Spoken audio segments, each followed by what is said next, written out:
Welcome to the NHL Wraparound podcast featuring Neil Smith, President General Manager of the 1994 Stanley Cup champion New York Rangers, and longtime ESPN NHL veteran Vic Morren. Together, they share no-nonsense opinions on news and issues around the National Hockey League. Whether you're a casual or diehard fan, each episode of NHL Wraparound will leave you more informed. Now, here's your hosts, Neil and Vic. Welcome to NHL Wraparound. Vic and Neil with you, and today we are going to be joined by Hockey Hall of Fame writer and longtime columnist from the Boston Globe, Kevin Paul Dupont, and he will be speaking with us on many of the issues that have troubled the Boston Bruins in the early part of this 2024-25 season. And before we do that, 3 things that you need to pay attention to.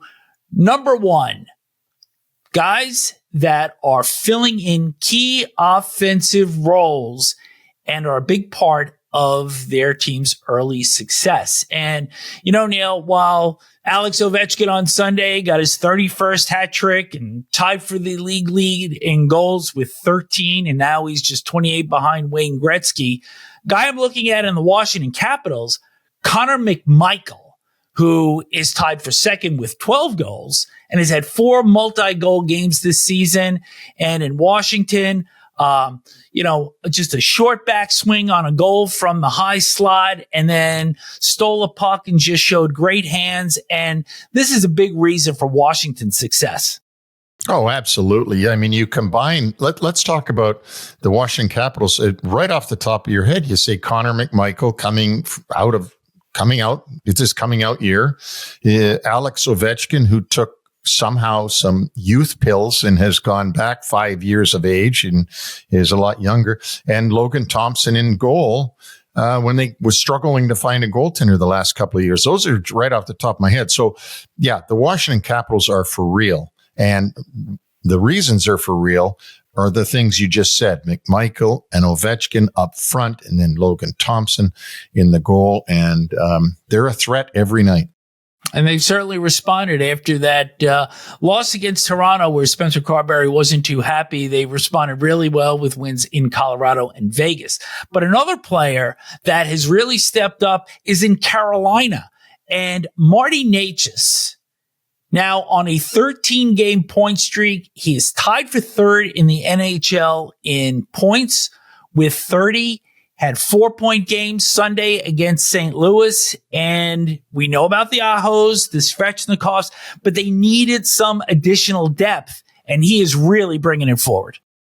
And he is doing that on a Jarvis-less team too. And Jarvis is a real good player for them who's on the sideline. So, Necas is a guy who didn't even want to be in Carolina, according to him, at the end of last season when they got eliminated in the playoffs. And they were talking about a new contract, and he was saying that, would he go back home and play there? Where was he going to go? There were rumors that he didn't want to be there, that there'd been something about his father had given an interview and said that he wasn't happy with the Hurricanes or something. Well, that's all turned around now. And again, the guy that needs credit for a lot of this stuff is Rod Brind'Amour, because what's been the one thing that stayed the same with the Hurricanes over these years has been Rod Brind'Amour's been the head coach. So obviously he has got Necas in a good headspace where he needs to be.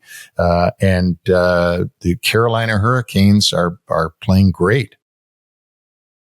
Number 2, Colorado Avalanche goaltending, still problematic. And I know, Neil, that in the last couple of short shift shows, we've kind of seen a little bit of an uptick from Alexander Georgiev. He is now on IR. And the Avs are now the first team to use 4 goaltenders this season. Georgiev, Annunen, Kakkonen, and Trent Miner wound up playing the other night after Annunen got pulled.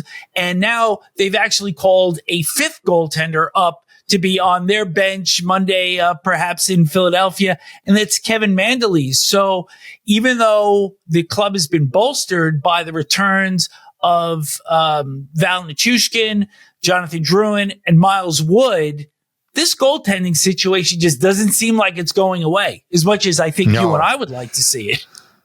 Yeah, well, and I still believe in Georgiev, maybe because I saw him in New York and thought that he was a real good goaltender there. But I still believe that he's going to step up and be the number one guy. And then they've anointed as number two.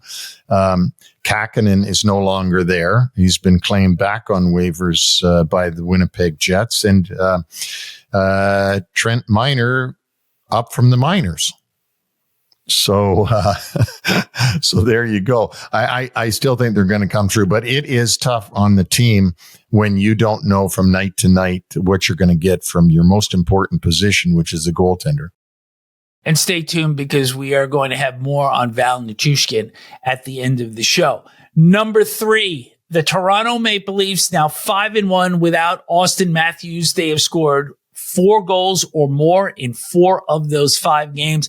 And boy, Mitch Marner was just absolutely spectacular on Saturday night against Edmonton. He broke up a 2-on-1 in overtime with only Draisaitl and McDavid coming down on him. And not only did he break up the pass, he took the puck, came down the ice by himself on a 2-on-1 and scored his 200th career goal to win the game. So great job by the Maple Leafs here. And as we have said, teams that have to battle adversity, you're seeing a lot of character out of Toronto right now.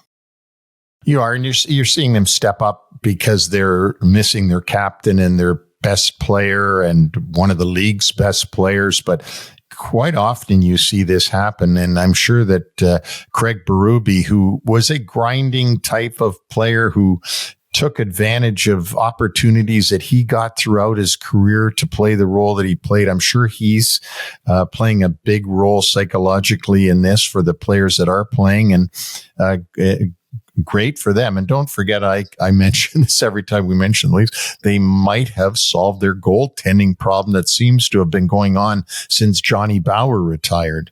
And that is they've got Stolarz in net, and he seems to be the real deal. He does. And just a side note to that game on Saturday night, Ryan Reeves with a headshot on Darnell Nurse. It was a pretty ugly scene. Whiplash, a lot of blood on the ice, and Reeves has subsequently been suspended for 5 games.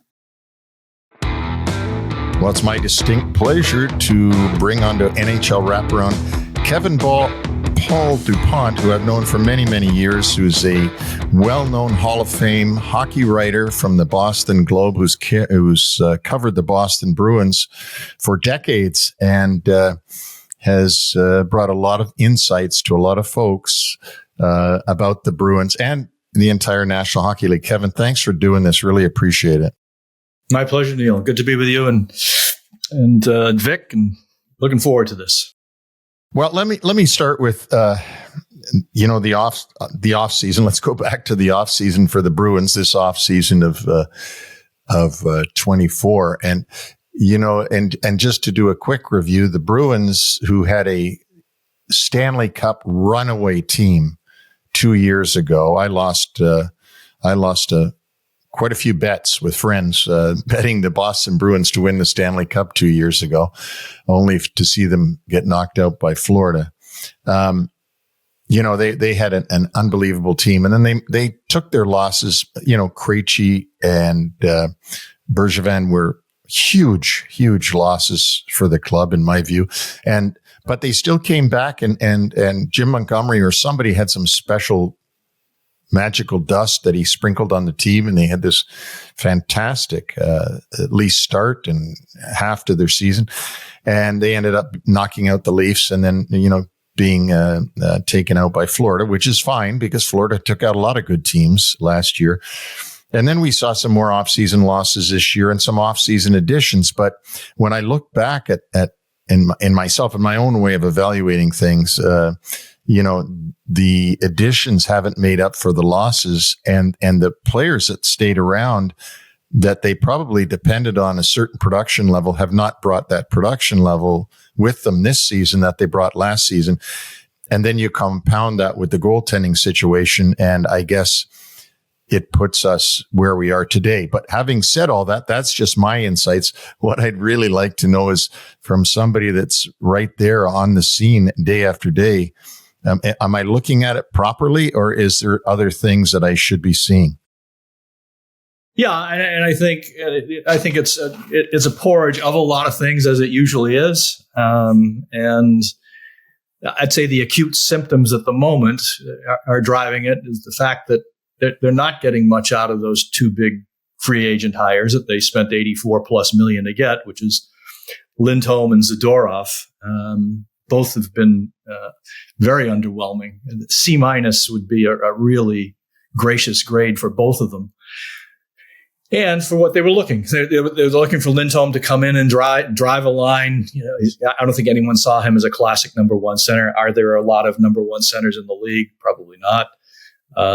But he was going to be their best answer to having lost Bergeron, having lost Gretzky. A place that they patched in last year and did quite well with Zacha and Coyle.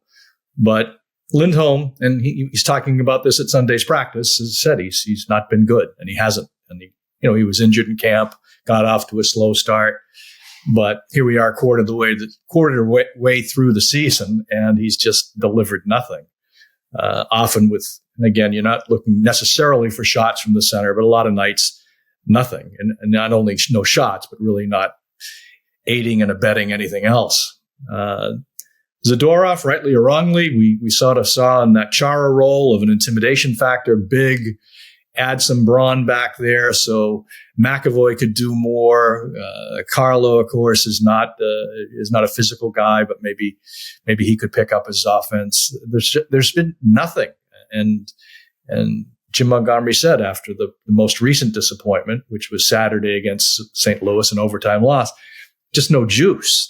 There's no energy. There's no there at the moment. And as you guys know, I mean, what's stitched into the brands is still all these decades later, that big bad Bruins ethos that they're not going to be pushed around, that they are going to push back, that when they're in their own building, they're going to be tough.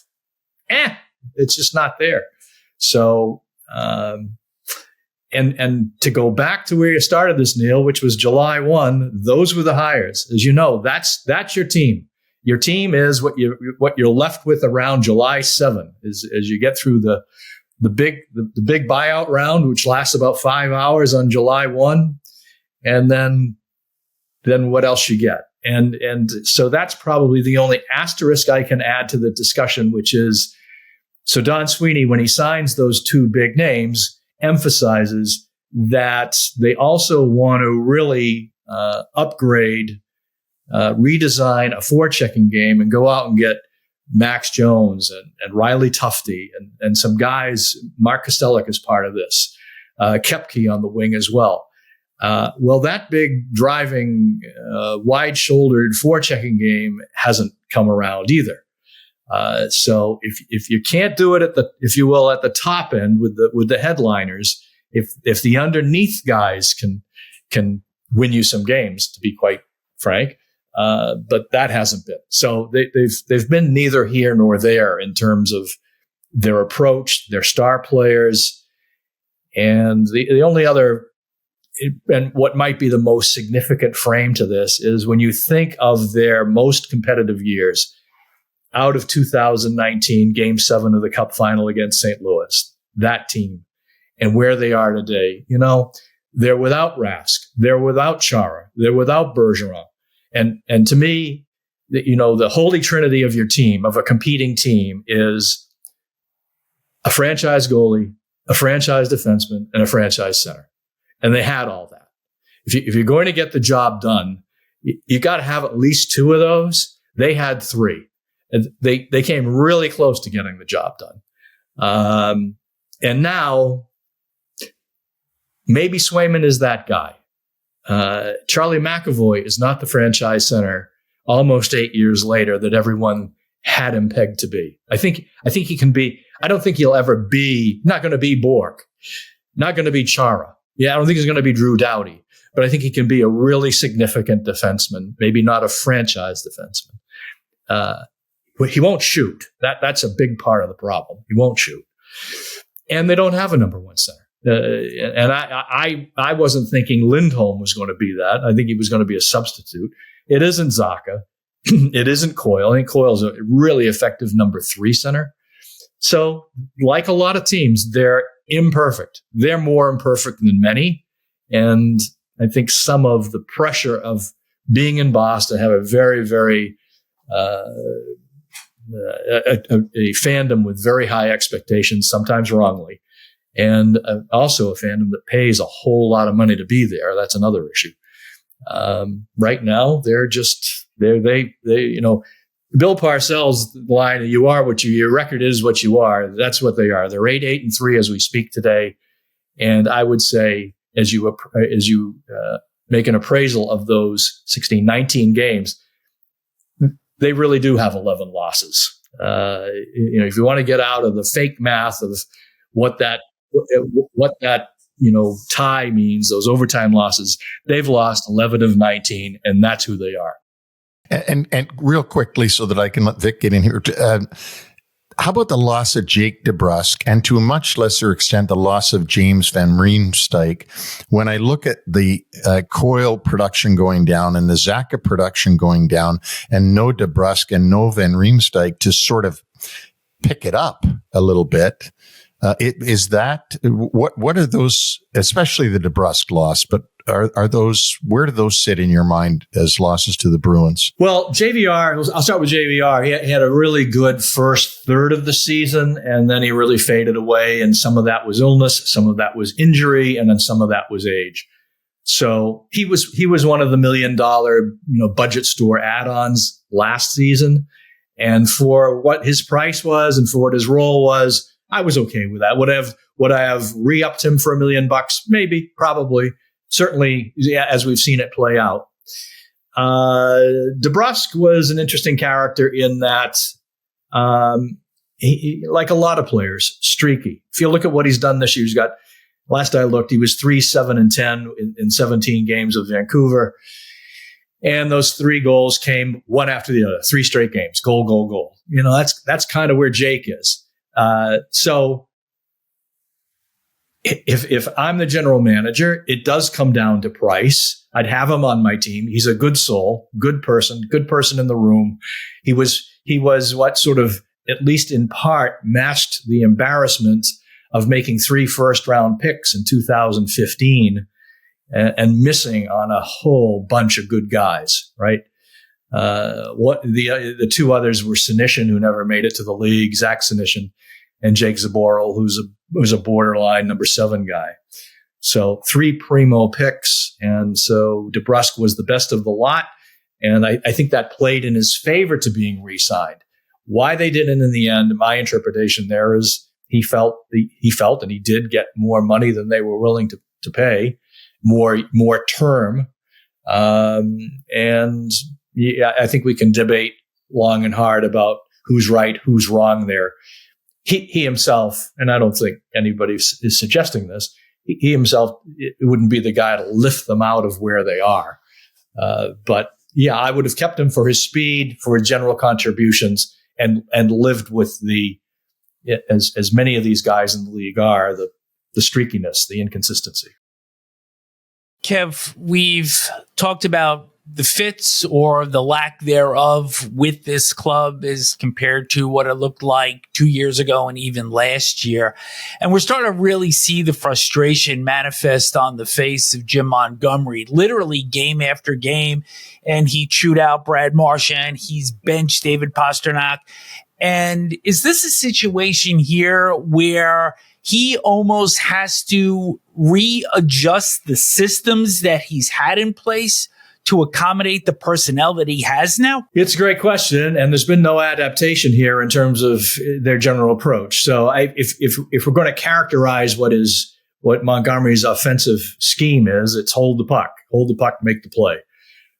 Don't do dump and chase. And there was an instance in that St. Louis game where I did see Marchand from about 50 feet just throw it to the back and try to chase it down. It went the other way immediately. So I don't see that he's going to change that approach. I think persona-wise, he can try.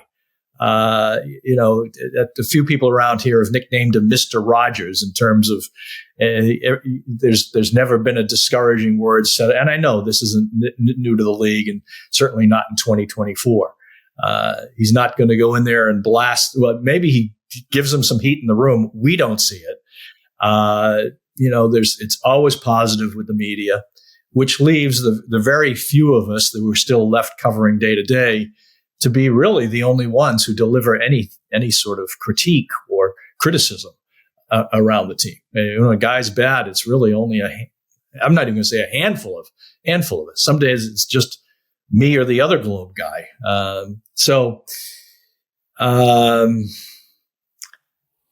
Right now, I don't see that he's got any choice. If he's going to keep the job, he's going to have to lean into him harder here. I don't know if that's going to be enough.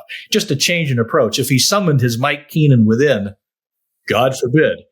I don't, does that play today? Probably not.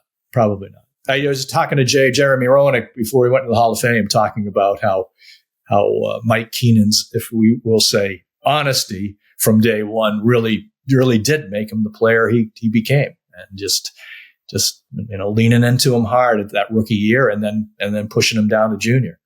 So I think Jim Montgomery said the other day he thinks he gets a lot more out of the love approach.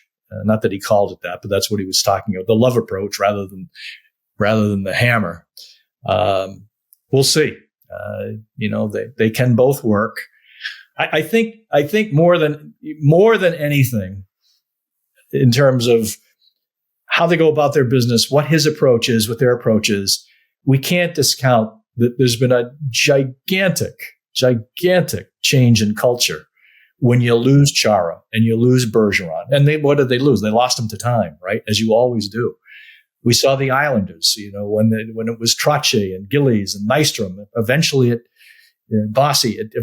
goes away just by father time. And that in part is what has happened here, in tandem with not much in terms of draft picks. They blew it in 15. They've chased the cup and given up a number of first round picks. The draft hasn't really. The draft today doesn't have a lot of. It has no one really knocking at the door to come in and kick the door down and take jobs away. So, culture, talent. I know I'm throwing a lot here, but there really is no one central answer. No, and there never is with these teams. There never is. It's always a complicated, complex situation that's hard to figure out from afar. And that's why we are so appreciative that you're on the show. I want to turn to the goaltending for a minute, because you have to, because it's such a big, huge sore thumb that's sticking up in the air. And I got a question, and please correct me on this if I'm gone in the wrong direction, but I got to question the wisdom of management. Last season, you had Swayman at 916, Ullmark at 915, Swayman at 2.5 goals against. The same was Ullmark, 2.5 goals against. Now we've got Swayman at 888 and 3.35 against, and Korpisalo at a very respectable 900 and 274. I only give those stats to remind people of that's how good their goaltending was last year. But then suddenly they trade Ullmark to Ottawa and basically say to Jeremy Swayman, it's your team. Let's get a deal done, and now you're anointed. You got what you wanted. You're number one. But Jeremy Swayman turns around and says, well, not so fast. I'm not interested in anything to do with arbitration. Here's what I want. And if you don't want to give it to me, well, what are you going to do? Because you just traded Ullmark. Am I seeing that properly, Kevin? What is your thought? Yeah, exactly. Certainly how it played out. I can only think if there's a subtext to that story, and I don't know that there is, that they believe they had a firm number on, and not from just guessing. They must have believed they had a firm number or firm territory on where they were going to land Swayman, and then they made the move, and then all of a sudden it's not there. So whether that's the player, whether that's the agent, whether that's their misread. But yes, from a leverage and bargaining standpoint, not a good move. Now, on the other hand, not like they would have had a lot of, because he had the ability to reject trades with Ullmark, and that's always such an issue these days with any player that got any profile. They've got either no move at all or some sort of modified thing. So they didn't have a lot of places they could deal. They felt that was their best place, so they make it. But yes, in a perfect world, they should have had Swayman done early and then dealt that. Now, all that said, there's the math of it, and we can all be our capologists and the rest of it. How's he played? Not good. And that to me, that's nothing to do with the math of the contract. That's who you are, right? His rebound control has not been great. The first goal the other night in St. Louis was short side high, which when I see those, I hear Jerry Cheevers in the back of my mind saying, short side death. That's if you're going to stop anything, the goalie should be short side. And there's a million caveats to that, but this one was the classic. Should have had it in my mind. So as a goaltender today, you've got to be pretty much near perfect. As you were reading the Korpisalo numbers there, and the save percentage of .900, that almost looks soft today when you talk about a guy who's a number one goalie. If you're not in sort of that .918, .925, .930, what are you? So I truly do think that although from watching the Bruins for over half a century, they haven't drafted a franchise goalie and had him that guy. The closest they had was Ranford, and they dealt him to Edmonton. They got him back, and he certainly wasn't what he was in Edmonton. Hard to figure. But to me, Swayman looks like he is the goods. He's fit. He's big. He's agile. He does have a good temperament. I don't think we should judge him here on the first quarter that he's had by my eye, 3 to 4 average to less than average games. And again, today's games, you don't get that luxury as the goaltender. But Kev also, and I think, you make a good point about Swayman's size, his agility. I thought when he came up, the one thing that stood out to me was his mechanics, his positioning.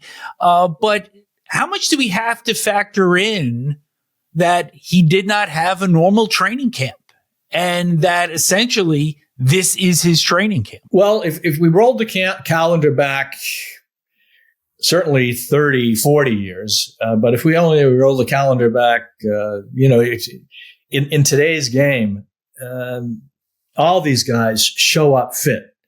They train in the summer. He wasn't short of training. He wasn't short of that. So I don't put a lot on that. It'd been better if he hadn't signed an hour and a half before the season began. Yes. And got the couple 2 and 2.5 games in the preseason, that would have helped. But it's not a guy who's coming back from a torn hammy, took the summer off, gained 15 pounds, was puking over the sideboard, what we used to see all these years ago. They come in now, they're basically in summer boot camps, stay in shape. He was over at my alma mater, BU, training every day. So no, I don't put a lot on that. He jumped in right away. I thought from the first game in, he looked good. He just hasn't been as sharp. I don't think 2.5 games would have made a big difference. Well, he's going to have to be now, because you've also got some pretty significant injuries on the back line. Hampus Lindholm is out for weeks. He was injured when he was hit by a Justin Falk shot in St. Louis last week. Andrew Peeke is out. And so with all of that, the Bruins are still in a wild card position as we speak this morning. And I think the reason for that is because the clubs that are supposed to be the up-and-comers, the Ottawas, Detroits, the Buffaloes, they stunk out the ranch on Saturday night. So in reality, the shortcomings of these clubs that are still below them do enable the Bruins a little bit of time to kind of get their equilibrium here and start playing more to what we've been used to. Yeah. Another way of saying there's a lot of bad teams in the original 32. And we'll say that too. Yeah. And hey, we can throw Tampa in that mix. Tampa hasn't played well. Pittsburgh looks to me the classic case of fell in love with their players, right? And yeah, you should fall in love with Sidney Crosby and Malkin and they've had a good cast, but right now, I was searching for Letang's name. It looks to me like they've run their course, as happened on the island with Bill Torrey falling in love with those guys, and for good reason, to win 4 straight cups. So there's a lot here. Although as I look at some of the teams you mentioned, I don't know if Detroit and Ottawa are ever going to, find the fourth gear. I don't.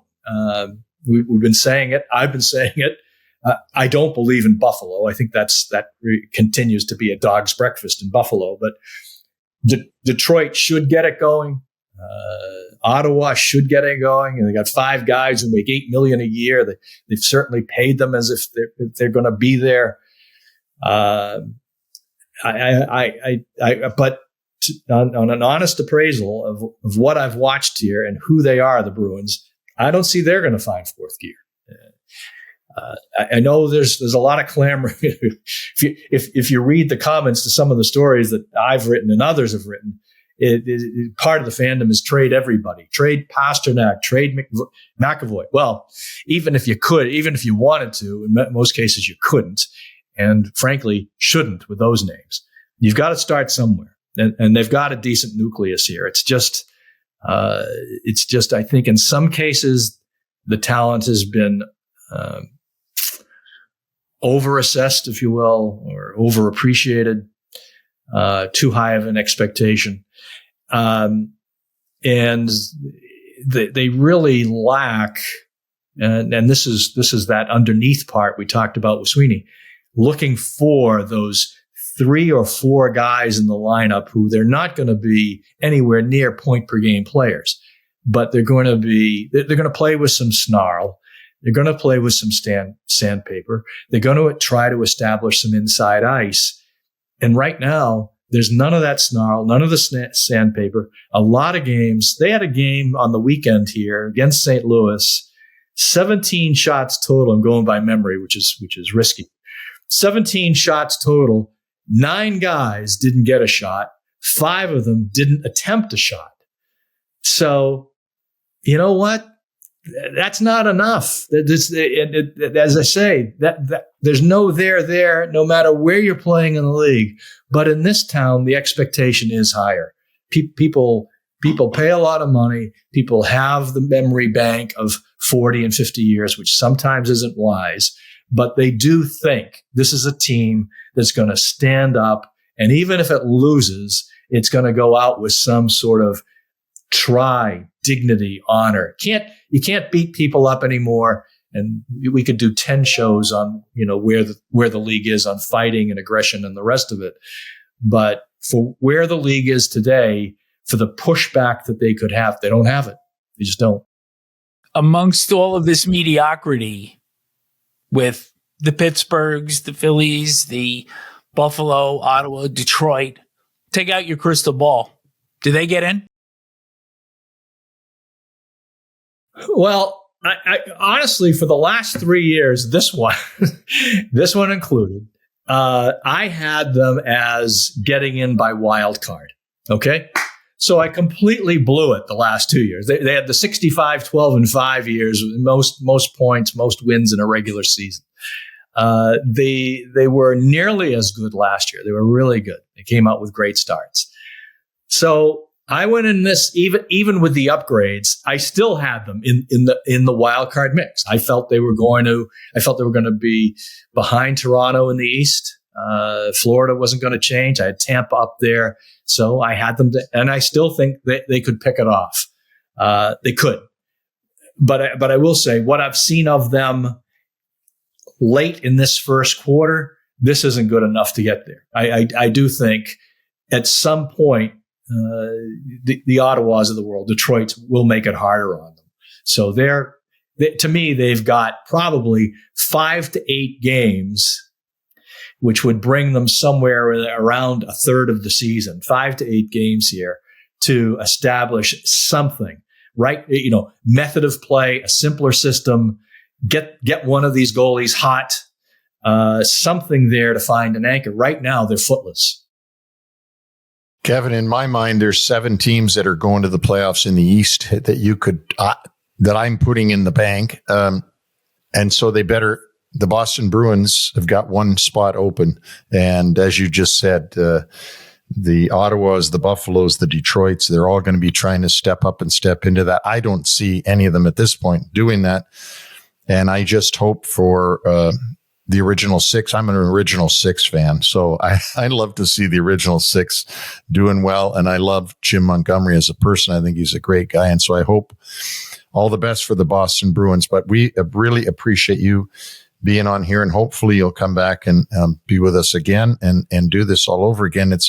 I can't tell you how much I enjoy talking through this. It's almost the way that you talk through management meetings and stuff. You dissect everything and see where you're at. So this is what I really enjoy, and just want to thank you for coming on, Kevin. Well, it's absolutely my pleasure. And I'd love to come back anytime and, save the tape. I'll be proven wrong. So we'll see. Okay.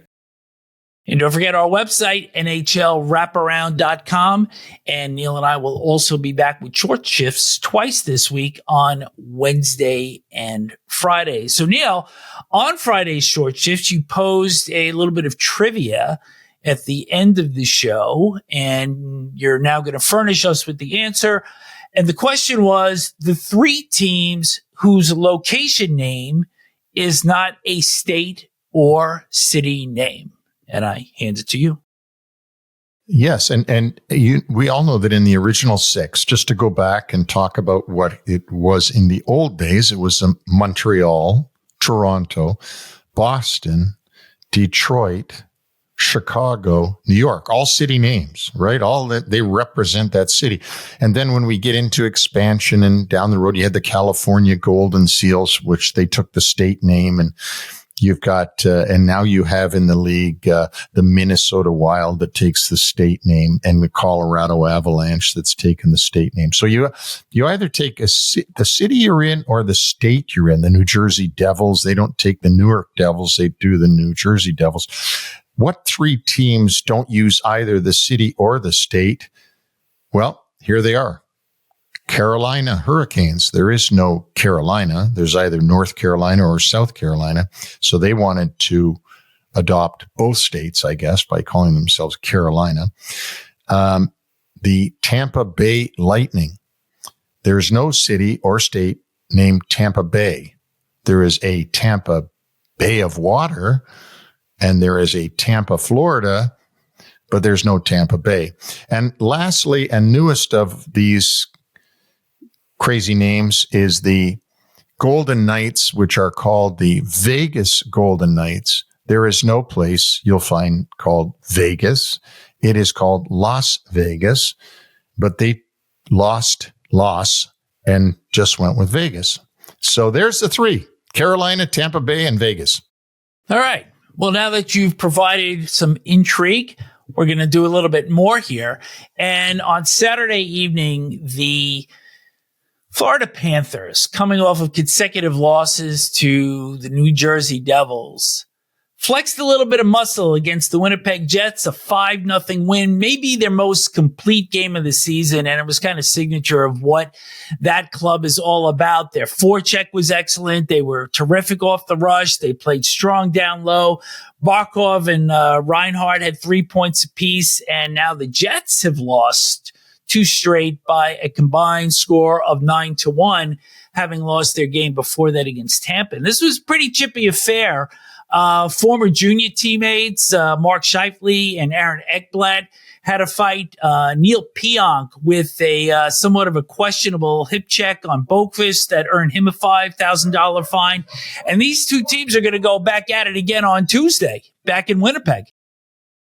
Yeah, that should be something. I mean, it's great when they go quickly back at the other team, because then you still get those emotions coming through, and you still get the one-upsmanship that they want to take care of. So let's see what happens you go from the beautiful heat and lovely weather of Florida up to the cold, cold wind of Portage in Maine. And I guess the Florida fans were taunting the Jets because the Winnipeg fans do a pretty good job of that of their own, taunting visiting teams. So a little bit of gamesmanship going on between those two teams. Here's one that was pretty interesting on Saturday. So the New York Islanders lose late in Seattle on a goal by Jamie Alexiak. And there was supposed goaltender interference by Brandon Tanev on Sorokin. And when Waugh went to appeal that to the official, he was told, well, there was contact, but there wasn't enough contact. And he says, well, I guess I just didn't play enough games of my own to actually know. So this is kind of a little peculiar interpretation of the rule book, which you're not supposed to have any contact. It's a black or white rule. And there was some gray thrown into this. Yeah, I watched that game, and I didn't think that it was goaltender interference. I mean, there's going to be, players have to get in front of the goaltender in order to score on these monsters that are in the net now, and they got to get around them, and the defenseman's going to come and bump into you, and then you're going to bump a little bit, not even trying to, but you're going to bump a little bit into the goalie. I mean, my gosh, these guys are 6'7" and 6'8" when they're in shoes. It's hard to miss them. It's hard to miss them.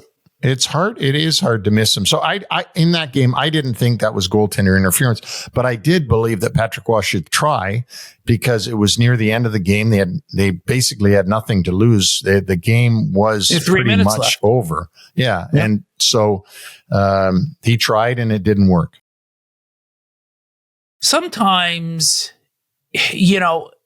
you could watch any game or watch on any night and see something that you've never seen before. And on Saturday in Carolina, they were playing the Ottawa Senators. Game is 1-0 in the second period. Ottawa's still very much in this game. And Tim Stützle scores what appears to be the tying goal. But what happened was he actually received an interference call on the goal, because on his backswing, in accepting a pass from David Perron, he knocked the stick out of Andrei Svechnikov's hands, and an interference penalty was called. I'd never seen this before, and I've been watching since '68. Yeah, well, it used to be that if you knocked a stick out of a guy's hand, that the coach would yell at the guy when he got back to the bench whose stick got knocked out of his hands, that he's had to hold on to his stick tighter. But this was a case of the referee being on an angle at ice level where he thought that Stützle purposely first chopped the stick away and then shot the puck into the net. And so he called it so quickly and so adamantly that he obviously thought that Stützle did this 100% on purpose. You and I have the benefit of watching the replays over and over again. This is not reviewable. So Stützle went to the penalty box, and instead of being tied, they were still down by a goal and having to kill a penalty. So not good for Travis Green and the Ottawa Senators. No, and it was very interesting just to look at the expressions on the faces, because I don't think anybody on Ottawa or anybody in the building for that matter had ever seen a call like that. So moving to some player notes, and we just mentioned David Perron. He returned to the Senators after an 11-game absence. His newborn daughter, Elizabeth, had a mass removed from her lung. She still has a little bit of a ways to go, but good to see that Perron is back in the lineup and can breathe at least a little bit easier for now. Eric Johnson of the Flyers played his 1,000th career game in a win against Buffalo on Saturday, a former Stanley Cup champion, and certainly had battled through adversity and injuries throughout his career. So congratulations there.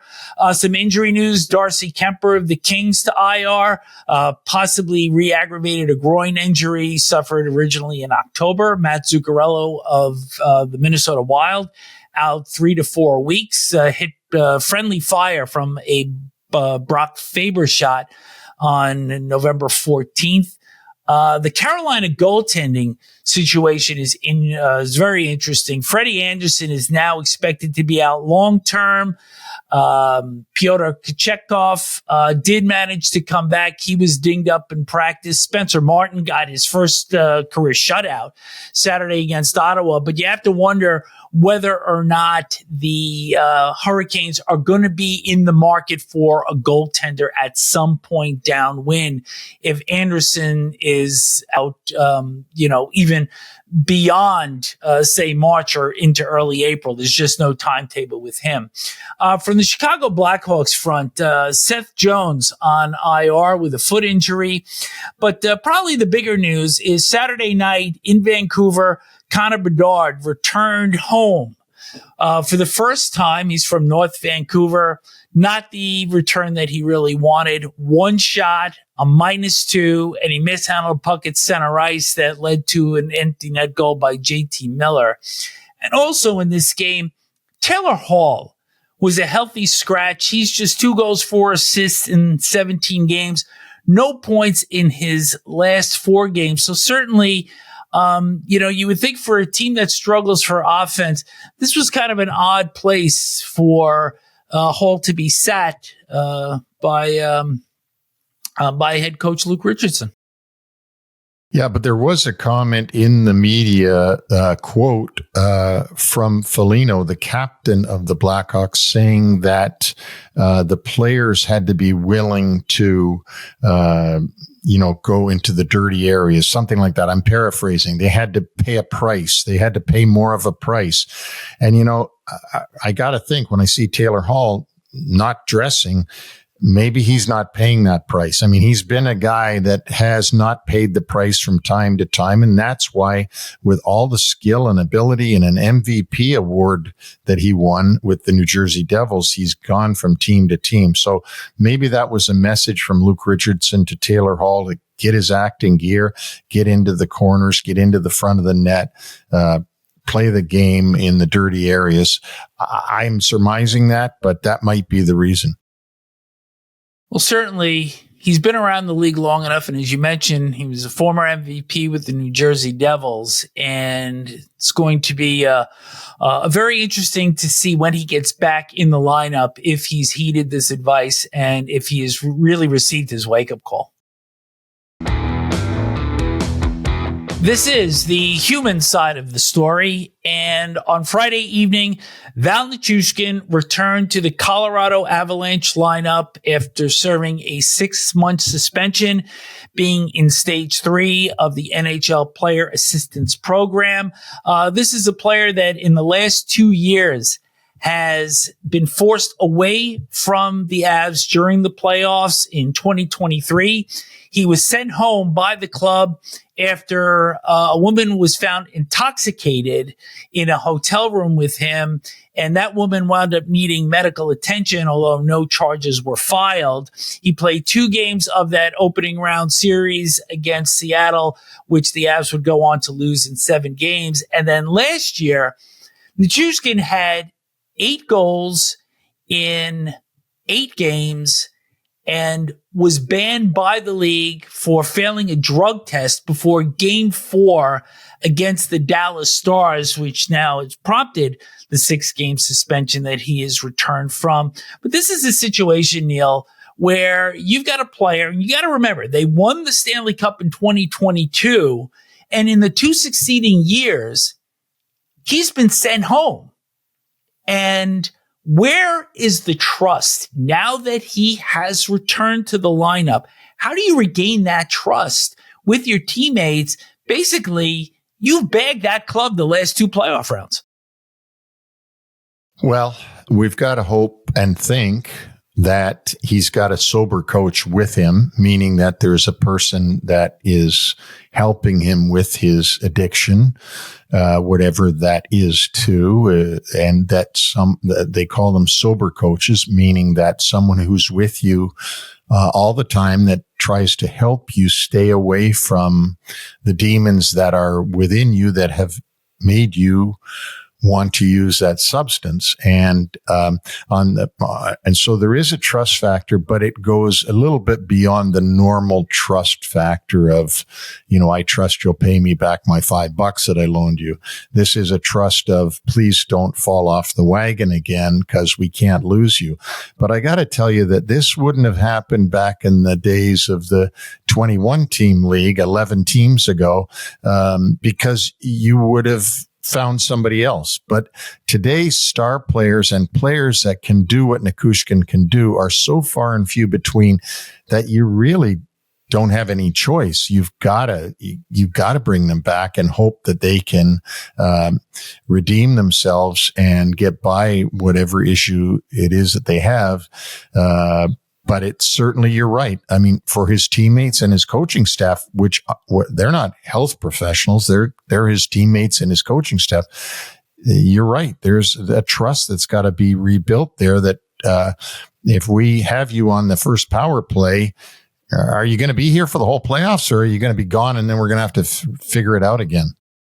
And there's a mental part for the Avs also. And I think, you can look at a contrast of reaction, because about a year ago, Sam Girard entered the program and he was very forthright, said he needed help, and he got sympathy and people felt sad for him. But in the case of Nichushkin, there were people that were mad. And even Jack Johnson came out, and Jack Johnson's playing with Columbus right now, but came out and said, you know what? He made his own decisions. And so there's a ways to go to earn that trust back. Now, Nichushkin has said he has made some lifestyle changes. He's very appreciative of the support that he's gotten. He is, as you said, Neil, he's an outstanding 200-foot player.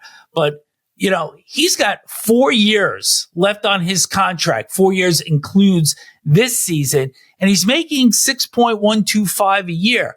So the Avs have a pretty big investment in this guy, and now it's time for him to keep his life clean and deliver. Yeah, and as you know, Vic, I've had a lot of experience with Bob Probert, drafting him for the Red Wings, and then seeing his career and unfold, and the demons that he had in him, and the trouble that got him into. And of course, they didn't have the mechanism that they have today to put players into facilitate their recovery or try to get them into recovery. And so unfortunately, Bobby's no longer with us, having passed away a number of years ago after his career was over. But addiction is something that's very, very, very difficult. We see it all through society, and it's going to be it's everywhere. So it's certainly going to be in hockey as well. And I hope Nichushkin can get by it, and that he can stay sober, and that he can be a great contributor to the Colorado Avalanche. All of us that love the game of hockey and love the National Hockey League, we need as many good players as we can possibly get so that we continue to grow the game. And Val Nichushkin is one of those very talented guys. He did not speak during the morning skate on Friday. And some people were thinking, all right, here's the same old Nichushkin. But he did take questions for about 4.5 minutes after the game. And some folks did notice that is a big change and a big step forward. And let's just hope that Val Nichushkin can continue on the right path and resume a very successful NHL career. And that will do it for NHL Wraparound for today. Thanks to Kevin Paul Dupont for joining us today as our special guest. Thanks to our listeners. Questions or comments, we're at nhlwraparound@gmail.com.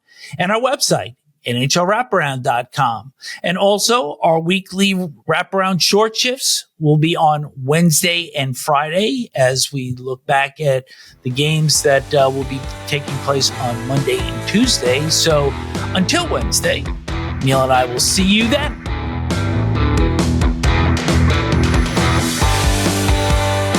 Thanks for joining us on the NHL Wraparound Podcast. Don't forget to subscribe to stay up to date on all the NHL action.